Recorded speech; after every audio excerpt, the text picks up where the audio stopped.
Olá, boa noite. A notícia desta segunda-feira entrevista a Renato Meirelles, presidente do Instituto de Pesquisas Data Popular. Formado em Publicidade e Propaganda pela FAAP, ele fez MBA em Gestão de Negócios pela SPM.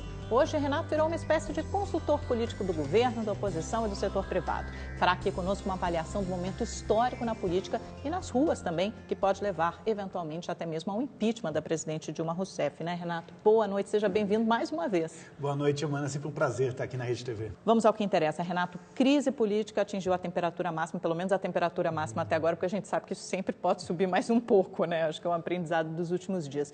Você é o homem das previsões, então vou começar com uma pergunta simples e direta. Dilma cai ou não cai? Qual a maior probabilidade hoje? Olha, é bem difícil que o impeachment aconteça sobre a liderança do presidente Eduardo Cunha na Câmara Municipal. A gente vê na Câmara dos Deputados. A gente vê o Brasil aí num processo grande de divisão, muita gente na rua, um grampo atrás do outro a todo momento. Isso torna bem difícil prever quais são os rumos que o Brasil está. A única coisa certa é que a Dilma caindo ou a Dilma continuando como presidente da República, a solução aí para o impasse em que o nosso país vive não vai se dar a curto prazo. Mas, quer dizer, o impeachment ganhou uma probabilidade maior, a seu ver, porque a crise política esquentou bastante nesses últimos dias, principalmente com a divulgação desses áudios, dessas interceptações telefônicas do ex-presidente Lula, da presidente Dilma, às quais você se referiu, e a comissão do impeachment já está instalada e em funcionamento, né? Nos últimos dias teve dois grandes fatores que colocam a discussão sobre o impeachment num outro patamar. O primeiro fator foi a volta do ex-presidente Lula, que é um hábil articulador político e ainda tem uma memória afetiva para boa parte da população brasileira muito grande. A gente não pode esquecer que para boa parte dos brasileiros que melhoraram de vida na última década, melhoraram na época da presidência do presidente Lula. Mas todos lembram disso ainda? Porque eu tenho a impressão que alguns já esqueceram. Com certeza muitos esqueceram, mas esqueceram também porque a figura do presidente Lula não aparecia tanto na televisão. Na medida em que isso passa a ser retomado, este lado também, essa memória afetiva de parte considerável do eleitorado aparece. Por outro lado, nós também temos denúncias feitas através de grampos, nós temos mais gente na rua do impeachment e grampos que também mexem com a situação do ex-presidente Lula com o judiciário, na medida em que ele faz comentários sobre os membros da Suprema Corte, que pode não ser muito favorável para eles. A única certeza é que aconteça o que acontecer, o Brasil não vai, seja com o impeachment acontecendo, seja com o impeachment não acontecendo, sair dessa crise política num prazo muito curto. Tem muitas coisas aí para a gente discutir, né, Renato? A gente vai tentar discutir minuciosamente cada uma delas, né, esses grampos ou interceptações telefônicas, né? Às vezes o grampo até tem um sentido mais pejorativo, mas vamos falar também possivelmente desse pós-Dilma, se realmente vier a acontecer, e o que muda. Mas antes eu queria saber de você qual a maior crise hoje, na sua opinião? Política, econômica ou moral, né? Que aí nessa moral tem embutida como consequência a Lava Jato e o combate à corrupção. O Data Popular tentou mapear um pouco o conjunto de crises que hoje acontecem na sociedade brasileira.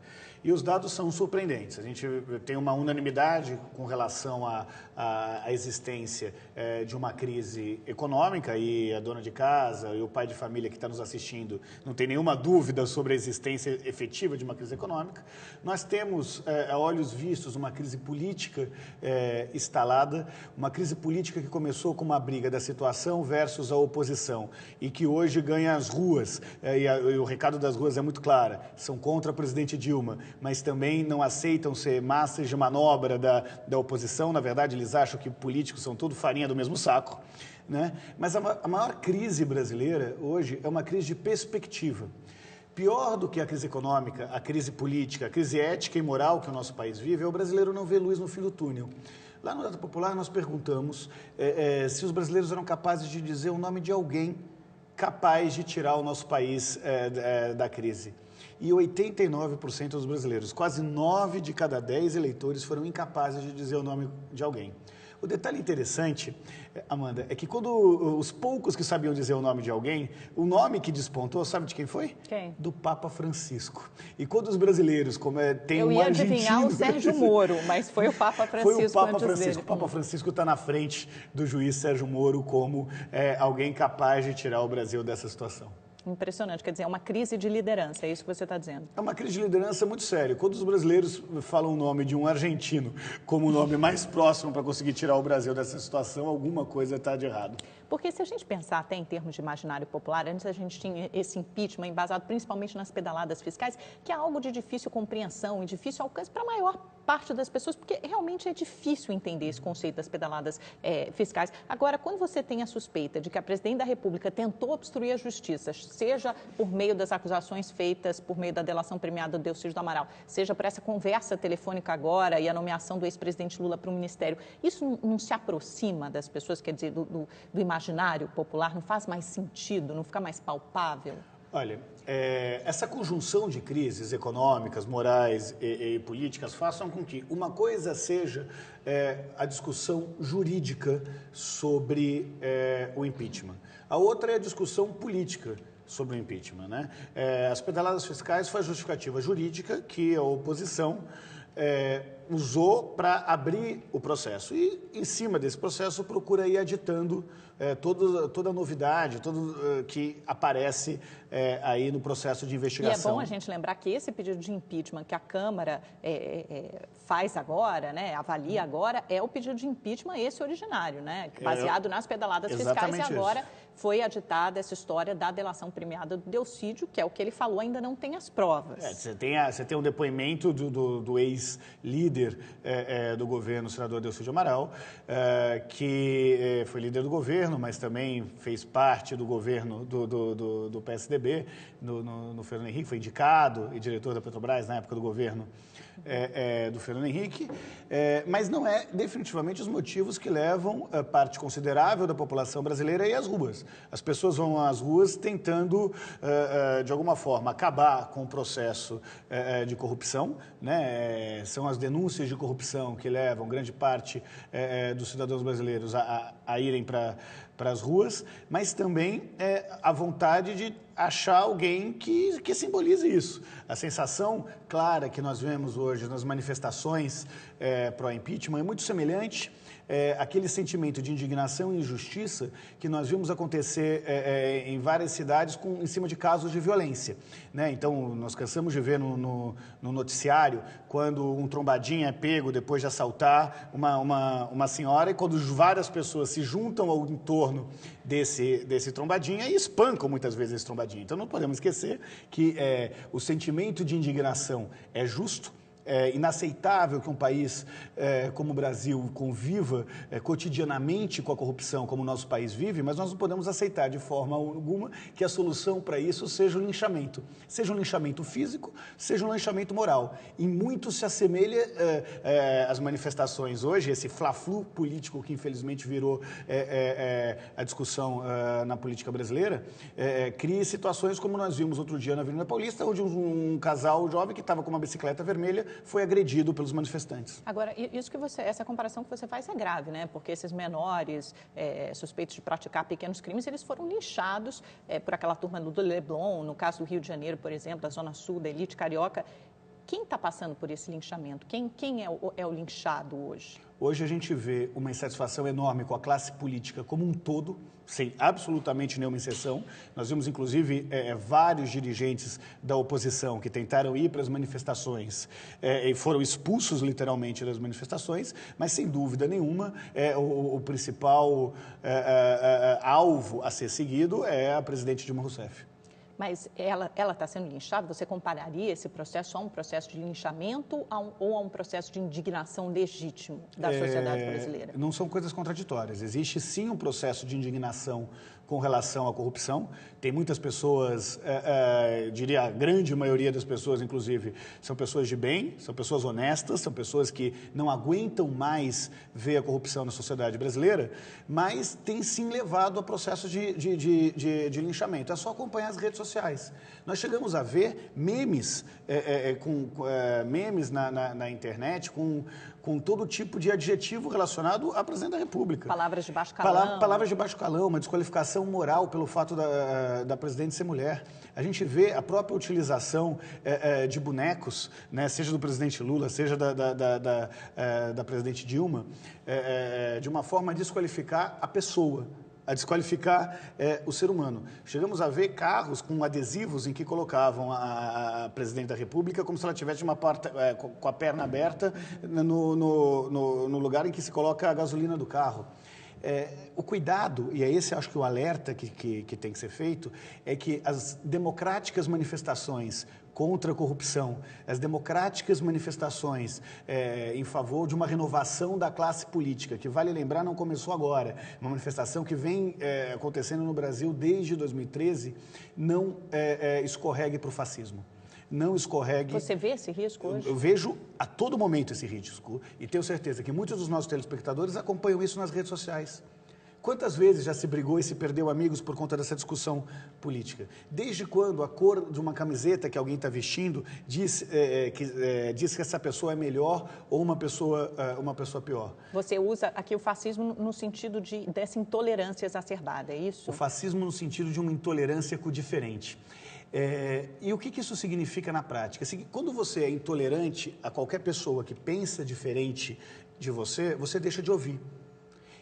Se um lado grita e o outro lado não ouve, se o outro lado não ouve e tenta gritar ainda mais alto, a única solução para isso é o conflito, é a guerra. E todos nós sabemos que numa sociedade democrática, a melhor forma de sair de um processo de crise não é um gritando mais alto que o outro, é conversando, é dialogando, é tentando achar um meio termo, uma terceira via para conseguir fazer com que o Brasil saia dessa triste situação política que se encontra hoje. Porque é interessante isso que você diz, porque você interpreta, coloca muito bem, é como se houvesse uma interdição do diálogo. Um lado não ouve o outro e ninguém consegue se comunicar. E ninguém está presente para fazer essa mediação do diálogo, que seria o líder ou que seria a classe política. A classe política que teria que fazer essa mediação, mas ela não está lá para fazer.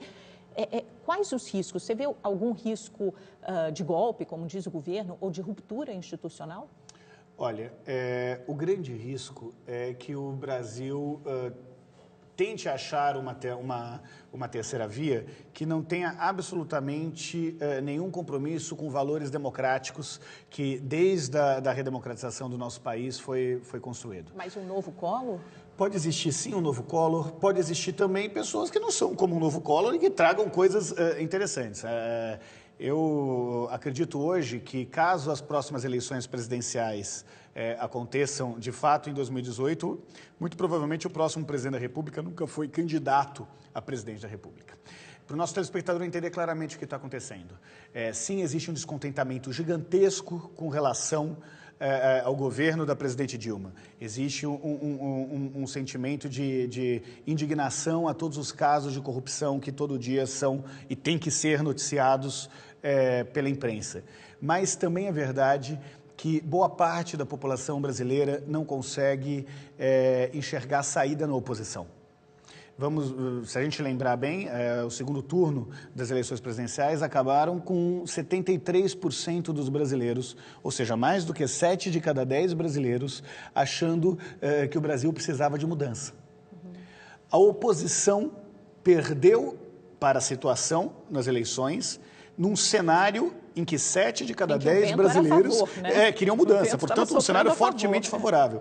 A gente já se perguntou o porquê que a oposição, mesmo com todos os brasileiros querendo mudando, não ganhou? Porque o discurso de oposição foi incapaz de oferecer uma perspectiva para o Brasil, de oferecer o que seria o governo efetivo da oposição, o que seria, como tem dificuldade hoje de dizer o que é o Brasil pós-Dilma.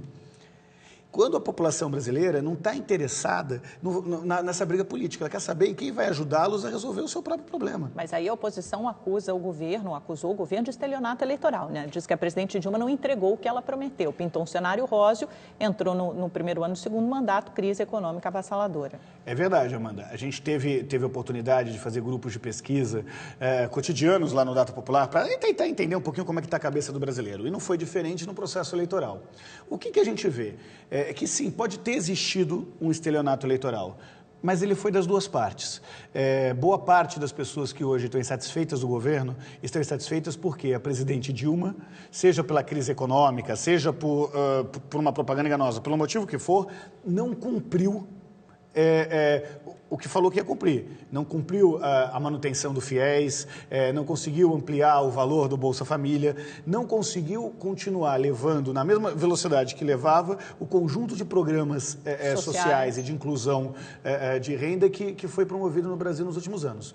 Por outro lado, se nós lembrarmos qual era o discurso do senador Aécio Neves, era um discurso pró-ajuste fiscal muito forte.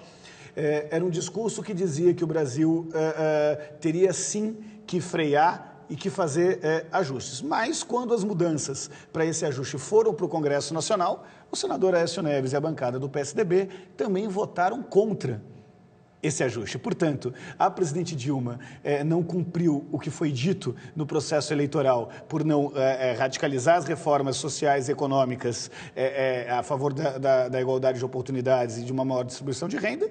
Por outro lado, o senador Aécio Neves também votou de uma forma diferente do que teria votado se fosse ele o ganhador das eleições. É como se os dois tivessem se descaracterizado, né? Se tivessem despido da sua aura, das suas características, da sua personalidade original. E é isso que preocupa a população brasileira, porque quando a gente pergunta para a população brasileira, você acha que os políticos que defendem a queda da presidente Dilma querem melhorar a vida das pessoas ou simplesmente estão brigando para chegar no lugar em que ela chegou? E mais de 8 de cada 10 brasileiros afirmam, obviamente, que a prioridade da classe política não é melhorar a vida das pessoas, que a prioridade da classe política é conseguir o poder. E pelo poder, a classe política é capaz de fazer tudo. Renato, vou te interromper um minutinho, nós vamos para um rápido intervalo. Na volta, vamos saber quem está nas ruas, quem está se manifestando, vamos falar sobre as interceptações telefônicas do juiz Sérgio Moro, também sobre o ex-presidente Lula. Voltamos já já.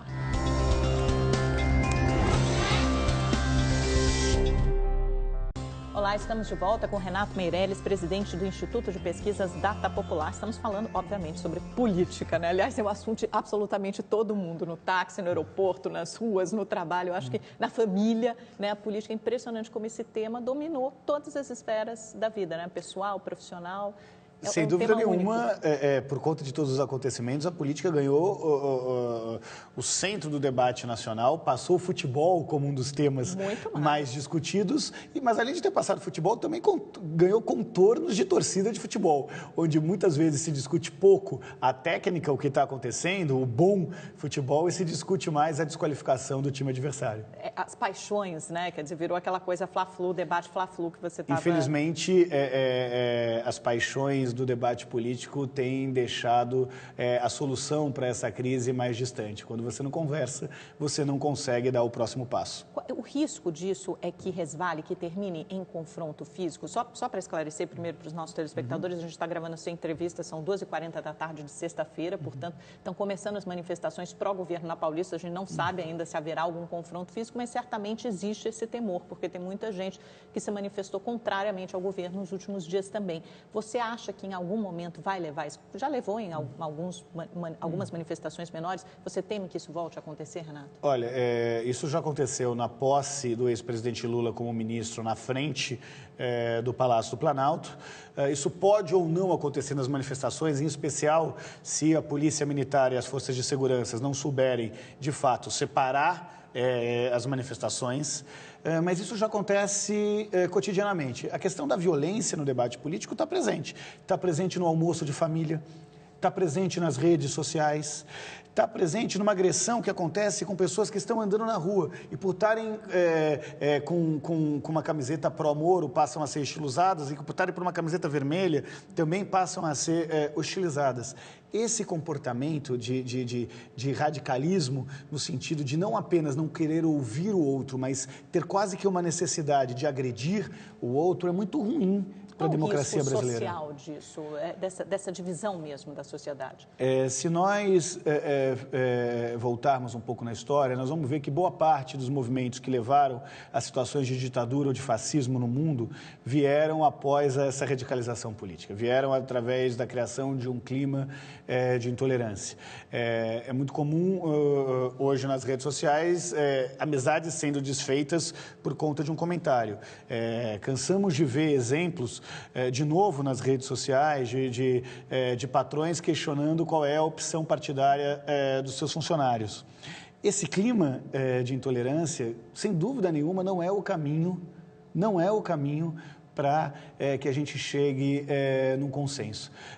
O que todo mundo de bom senso espera é que a classe política consiga colocar uma certa discussão dentro do universo de bom senso para isso, para que de fato sejam discutidas as ideias, que depois de ouvir, que depois de falar, as pessoas consigam chegar aí a um denominador comum.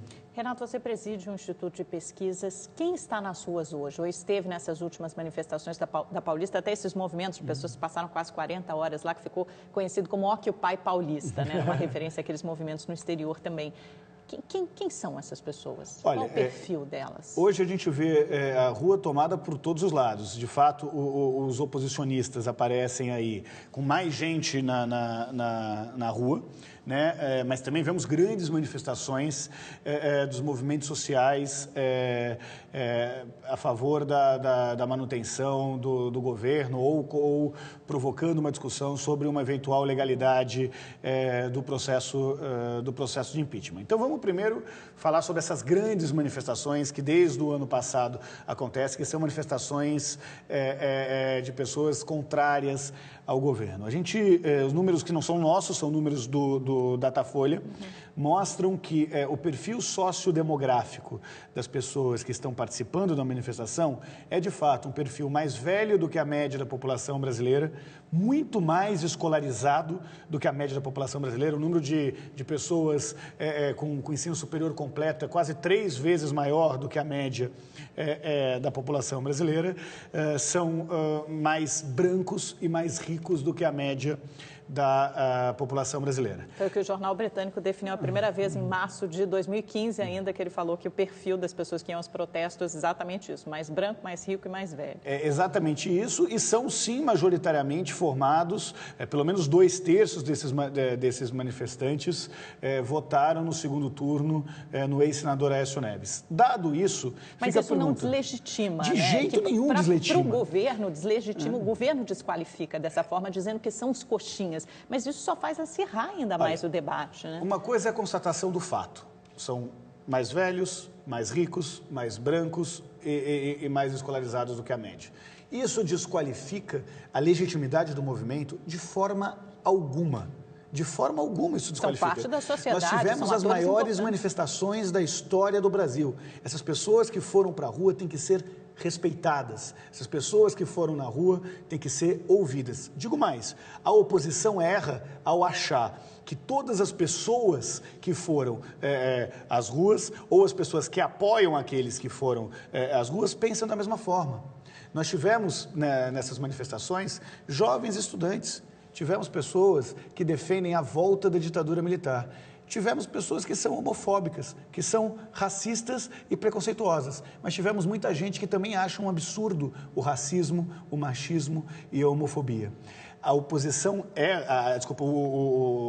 a situação, as forças de esquerda erram ao dizer que todos que estavam naquela manifestação pensam da mesma forma. Por outro lado, também vale a reflexão das pessoas que defendem um Estado democrático de direito, das pessoas que defendem o bom debate sobre a situação política do país. Para as pessoas que são democratas e mesmo assim estão indignadas com relação à situação de corrupção do nosso país, ao lado de quem que elas querem estar nesse momento. Se o governo erra ao dizer que são todos iguais, acho que vale a reflexão dos manifestantes do lado de quem que eles querem estar. De qualquer forma, isso adiciona muito combustível à crise política, né, Renato? Eu acho que é o que a gente vem assistindo desde o último domingo, né, nessa semana inteira.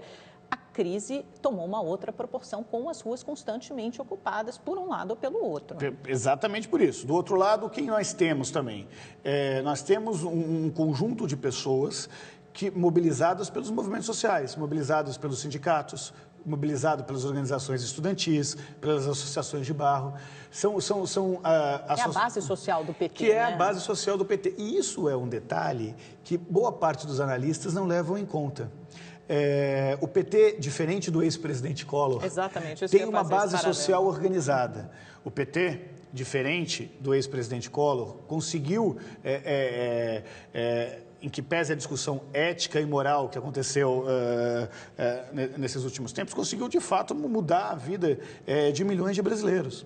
Isso surgiu em 1980 do anseio popular. Houve uma construção desse partido. Não é um partido que você sai hoje colhendo assinaturas que você precisa de 500 mil e depois de uma autorização do Tribunal Superior Eleitoral. É um partido que nasce de uma base forte. Ele tem um sentido, ele tem um significado. Ele não tem razão para simplesmente excluí-lo da vida partidária e política brasileira. Definitivamente, a base de sustentação do governo da presidente Dilma e também do ex-presidente Lula é uma base que parte de um movimento social organizado. O que acontece na prática, Amanda? De um lado, nós temos uma radicalização do movimento social organizado. Por outro lado, os oposicionistas também radicalizam com as agressões, com xingamentos, radicalizam com o processo de crescimento de intolerância no país.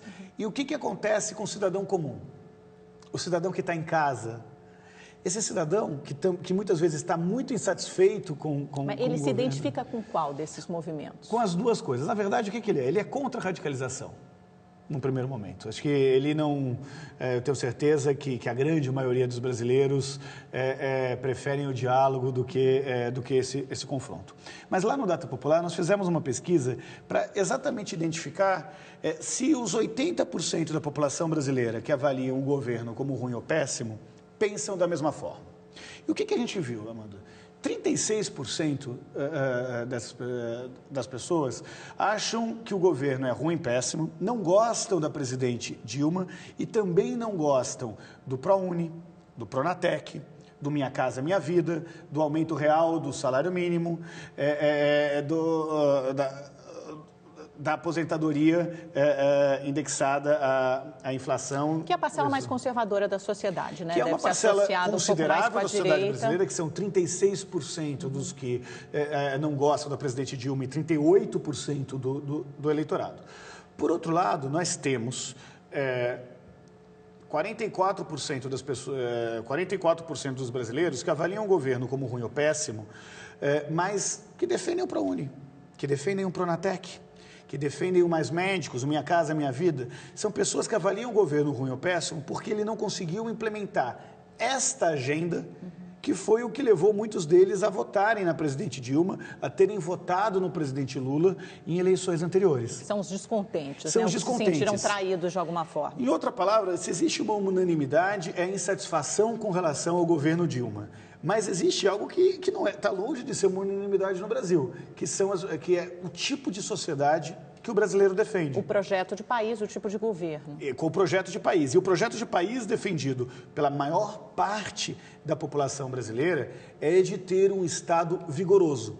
Não é um Estado mínimo, mas também não é um Estado grande e ineficiente. É um Estado presente. É um Estado presente no dia a dia. E é fácil de entender por que isso acontece. Porque são essas pessoas que têm que utilizar o hospital público. São essas pessoas que não têm dinheiro para ter filhos no colégio particular e têm que ter o filho num colégio público. E foi esse o Estado que a Constituição de 1988 estabeleceu, montou. A gente vive sob esse Estado. Esse é o Estado estabelecido na Constituição de 88. Esse é um Estado que passou a buscar o bem-estar social da população brasileira e que nos 3 últimos governos ganhou uma força ainda maior com programas de inclusão na universidade, de aumento real do salário mínimo e de saúde para a população brasileira.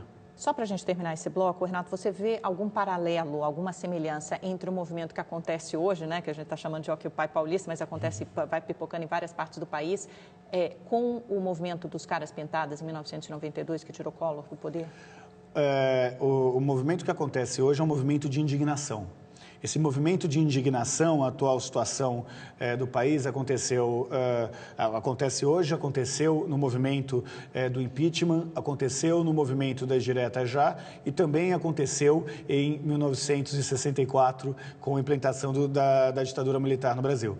Esse movimento quase de catarse popular sempre acontece através da captação de um sentimento de indignação da população brasileira. A diferença é os rumos que vão se dar a partir disso? A partir disso, a gente vai conversar sobre isso no próximo bloco. Em 64 teve um resultado muito ruim, foram 21 anos de regime militar. Em 92 teve um resultado bom, porque a gente teve um governo de concertação, o governo Itamar Franco, e a democracia se consolidou e continuou. Vamos saber o que teremos de resultado desse movimento em 2015 e 2016. É já depois de um intervalo bem rapidinho, não sai daí.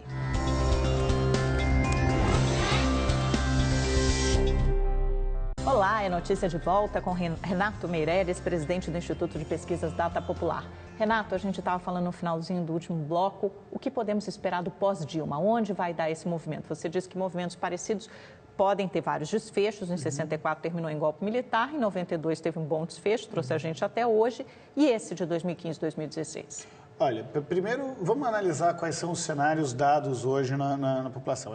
A presidente Dilma pode vencer a batalha pela manutenção do seu governo, o impeachment não prosperar na Câmara. Nesse cenário, o que nós temos? Nós temos um governo que se fortalece um pouco, diminuindo o ritmo do impeachment, mas ainda um governo muito fragilizado e com uma desconfiança muito grande da população brasileira. Nós temos o cenário do impeachment, em que o vice-presidente Michel Temer assume. Pois bem, o vice-presidente Michel Temer vai assumir num cenário de ainda muita briga na sociedade brasileira e com um programa que foi o Ponte para o Futuro, o programa apresentado pelo PMDB, que prevê reduções drásticas no investimento social. Pois bem, se parte considerável, diria a maioria das pessoas que estão insatisfeitas com o governo Dilma, estão insatisfeitos por ela não estar mais implementando esses programas sociais, imagina o que eles vão achar de que isso ser implementado por um governo de uma forma ainda mais radical. Portanto, o Brasil não fica mais calmo caso o vice-presidente Michel Temer assuma. Fora que o Temer e outros PMDBistas importantes são alvo da Lava Jato, ou seja, ainda continua essa agenda de sobressaltos no país. Você lembrou bem, existe ainda um terceiro cenário, que é o cenário da anulação pelo Tribunal Superior Eleitoral da chapa Dilma e Temer, que as pessoas de vez em quando esquecem, mas foi uma mesma chapa. O que se foi feito esse ano promoveria umas novas eleições. E aí viria o dilema, em quem votar?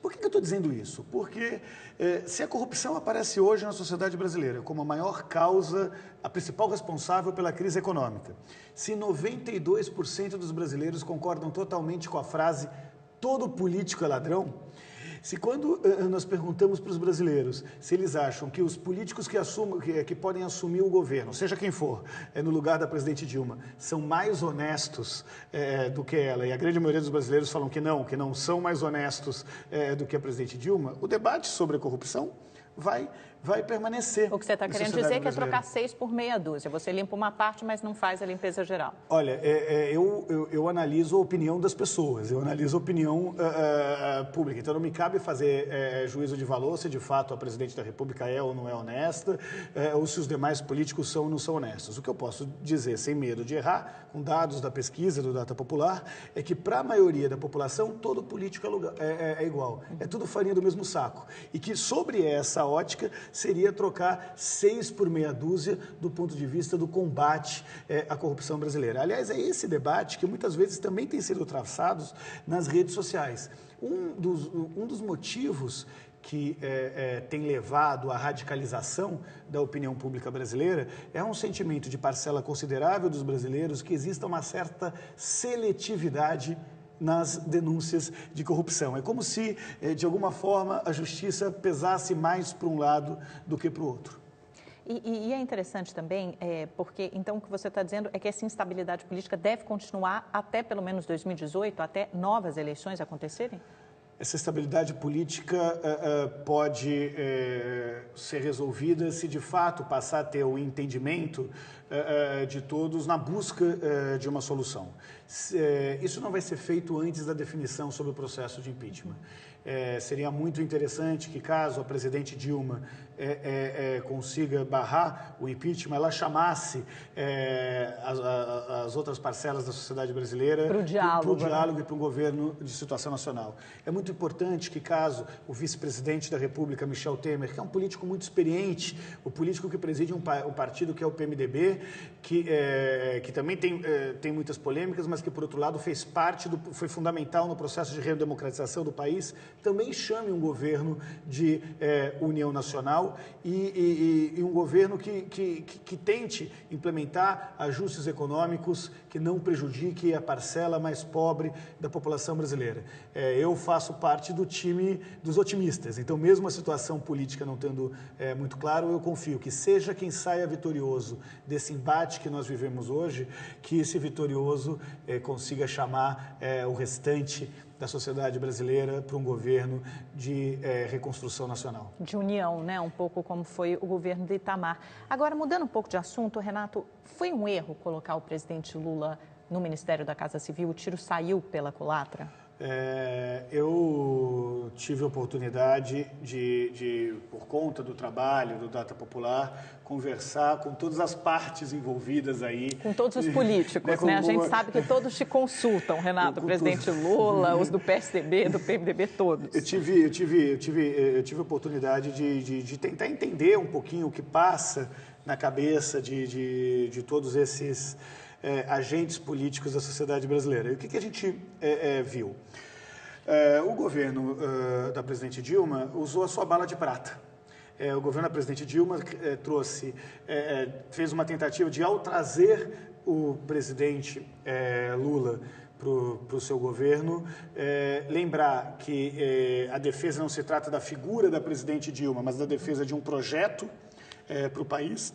Quis trazer a capacidade de articulação, que é muito conhecida, da oposição e da situação do presidente Lula com a classe política. Como boa parte das medidas da presidente Dilma, isso foi uma medida que, se tivesse sido tomada 6 meses antes, teria uma repercussão diferente da repercussão que teve agora. Teria tido um efeito positivo, provavelmente. Como ela demora para tomar as decisões? Como, em geral, o governo demora para tomar decisões que poderiam ser tomadas numa velocidade maior, você trouxe, junto com o efeito positivo da nomeação do presidente Lula, um efeito negativo.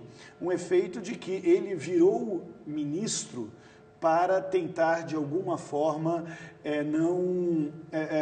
não ficar mais sobre o âmbito e sobre a jurisdição do juiz Sérgio Moro. E aí, eu acho que pouco importa, vou dar um pitaco, claro, Renato, se isso é ou não verdade. O que importa é que esse rótulo colou. Perfeito. Né? Quer dizer, a população entendeu que foi dessa forma, quer dizer, que o presidente Lula assumiu para escapar do juiz Sérgio Moro. Pronto. Amanda, eu não sou um analista político, eu sou analista da opinião pública. E para a opinião pública, sendo ou não sendo verdade, como você disse, o que ficou é que o presidente Lula virou, de fato, ministro para escapar, para tentar escapar do processo da Operação Lava Jato pelo juiz Sérgio Moro.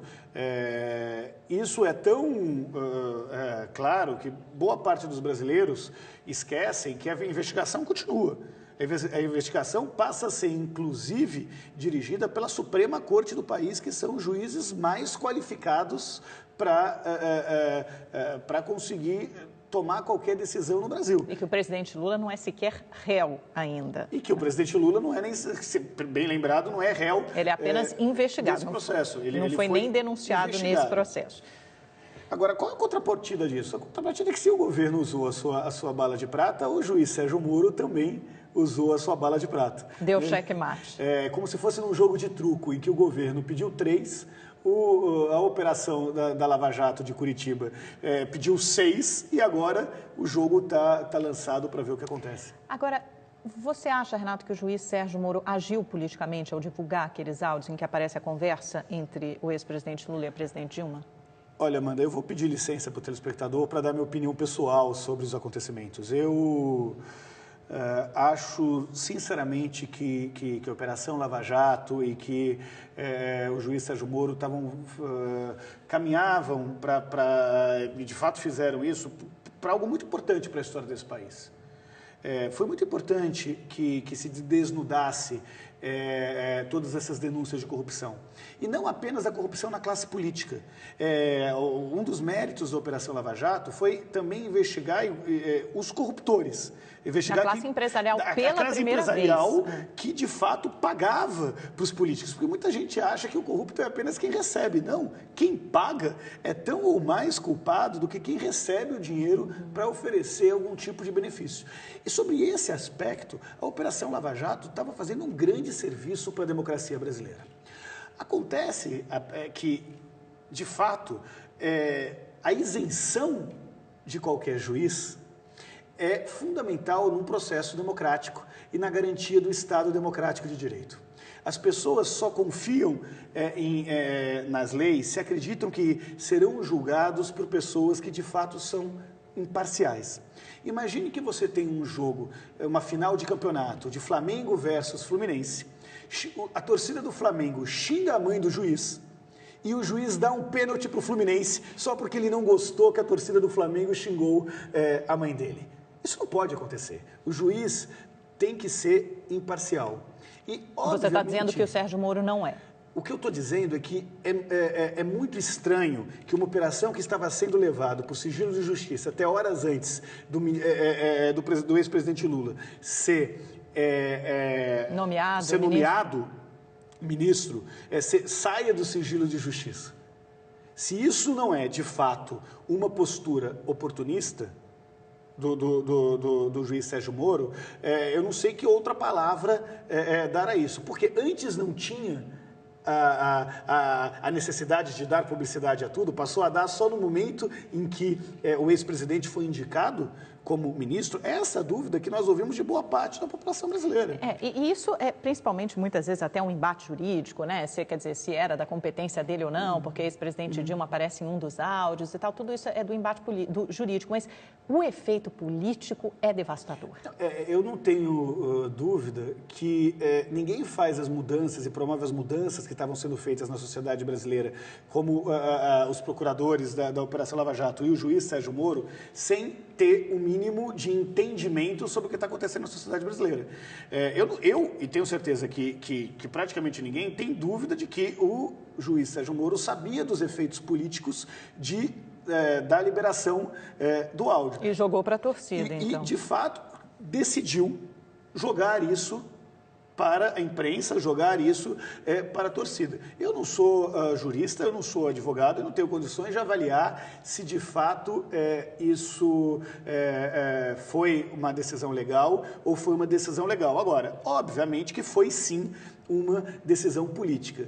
E como diria o Rui Barbosa, nós temos que pensar o quanto que a política entra nos tribunais, o quanto que isso é saudável ou não é saudável para a democracia brasileira. Mas o conteúdo também é grave, né? Quando tem ali o presidente Lula falando de um Supremo Tribunal Federal, Superior Tribunal de Justiça acovardados, falando que o Procurador-Geral da República, Rodrigo Janot, teria que ter mais gratidão. Quer dizer, colocou o judiciário inteiro contra ele, comprou briga com as pessoas que vão julgá-lo, efetivamente, né? Se ele continuar ministro. Um dos efeitos do Fla-Flu foi misturar a mesma discussão. Então, nós fizemos que, do ponto de vista jurídico, pode sim ser questionado as atitudes do juiz Sérgio Moro, que politicamente ele podia ter optado por passar para a Suprema Corte do país, que é a corte mais qualificada, decisão sobre a divulgação ou não dos áudios, e ele decidiu ter uma atitude política na divulgação do áudio, que podemos discutir se é bom ou se é ruim para o processo democrático. A outra questão é o conteúdo dos áudios. O conteúdo dos áudios, de fato, coloca o ex-presidente Lula numa situação muito complicada com a Justiça e com a Procuradoria-Geral da República. A discussão sobre a legalidade ou não da discussão da divulgação dos áudios e sobre se faz ou não faz um sentido político a divulgação naquele momento. De forma alguma, deve calar a discussão sobre o mérito do que foi grampeado. Agora, Renato, duas perguntas rápidas para a gente ir para o nosso Pinga Fogo, infelizmente está no finalzinho da entrevista. A figura do juiz Sérgio Moro, o que ele representa, esse personagem é muito interessante nesse momento atual da história brasileira. Quer dizer, ele se diz um juiz apartidário, o governo o acusa de ser um justiceiro, o PT o acusa de ser um justiceiro e as ruas o tratam como herói. Quem é Sérgio Moro? Boa pergunta, quem é Sérgio Moro? Eu começaria dizendo que o Sérgio Moro hoje é uma figura política das mais relevantes da sociedade brasileira. O Instituto Ideia Inteligente, que eu conheço e confio muito bem, divulgou na última quarta-feira uma pesquisa realizada com 10 mil pessoas, na segunda e na terça-feira, em que coloca o juiz Sérgio Moro com 9 pontos percentuais nas intenções de votos.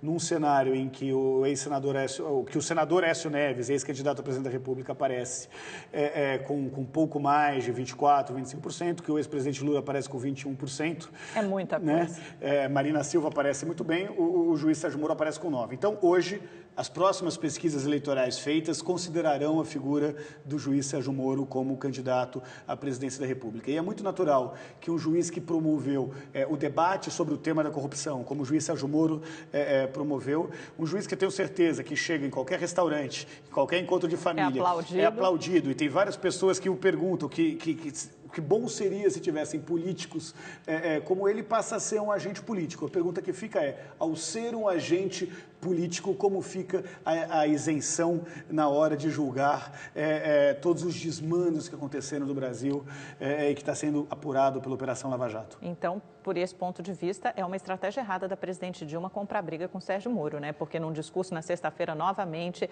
ela o acusou de grampos ilegais, disse que se isso acontecesse com o presidente dos Estados Unidos, nunca seria permitido, que ele não tinha competência para isso, né? Que uma pessoa que faz isso deveria ser presa. Quer dizer, foram palavras duras, um discurso bastante duro, endereçado, com o endereço certo. Foi endereçado ao juiz Sérgio Moro, que é o herói das manifestações que contestam o governo de Dilma. Isso só contribui para acirrar ainda mais o debate, né?